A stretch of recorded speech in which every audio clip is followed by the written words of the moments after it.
Dr. Daniel Yumba ni waikithia kana ithimi imwe ni sumiwa maniwani na siatoa wakwe kwa kunikili sivitale ni wa level 5 Masako atongo ikautano maende kuthukuma vamwe kwa ilia ukunikili lina musangi ena mauvo. Samples ya matunda makithekani na alama na iwe ni siano miongo itano na umwesi ya skulu wa musingi wa Kanaani ulawi ya The River na alama kuisililota sumu ni ito iwe kimanyisioni kinene cha ukunikili wenda Kemri na kenda kudhui mwambeange. Kile kilitendeka ni kwamba ilikuwa masaa ya saa 8 kati ya saa 8 na saa 9 baada ya watoto kupata lunch baada ya masaa mawili tulianza kuwaona baadhi ya watoto wakitapika, na hapo nilipowaona wakitapika nje nilijitokeza sasa nikaanza kuchunguza, kuingia katika hayo madarasa na kuweza kuchunguza ni nini ilifanyika, na wakaanza kuniambia kwamba walikula hizo tunda.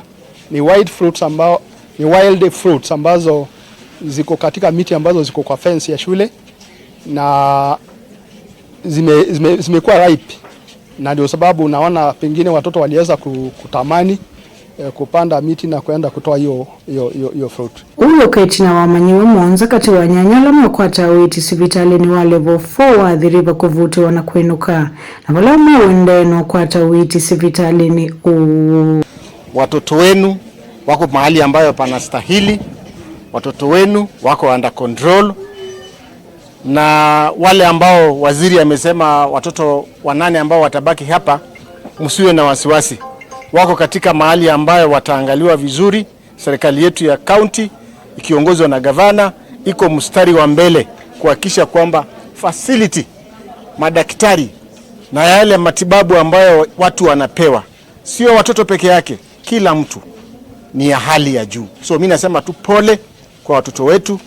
Mwalimu, tunashukuru kwa sababu ya hiyo communication ambayo ulipeana haraka, na niko na hakika wale ambao bado labda hawajasikia vizuri tunawatakia kila laheri waweze kutoka hospitali, na vile waziri wamesema wale ambao wamekuwa discharge ni vizuri muende nyumbani. Ndio tolose akitho ni Minister Muveani wa Witi County ya Masako Daniel Yumba vala kueta serikali ikongamia gharama yonza ya Witi wa siana Gavana wa Machakos Excellency Wavinya Ndeti amewapa pole wale ambao wameugua, na akasema ya kwamba serikali yake itahakikisha kwamba matibabu ya wale wanafunzi wanapata yote gharama ni ya bure.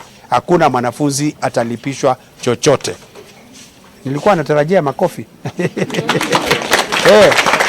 Hiyo dawa yote gavana amesema yeye atalipa, kwa hivyo hakuna mwanafunzi ama mzazi atalipishwa deni yoyote. Amanyiwa amungo chana na mama naye matunda akwiyo na alaba meyete skuluni wo na wale chini wako mayama mbeye kutavika undomuna kwa loni mavumo. Kuripotea Vlingwa Mauvo Nilina Musangi.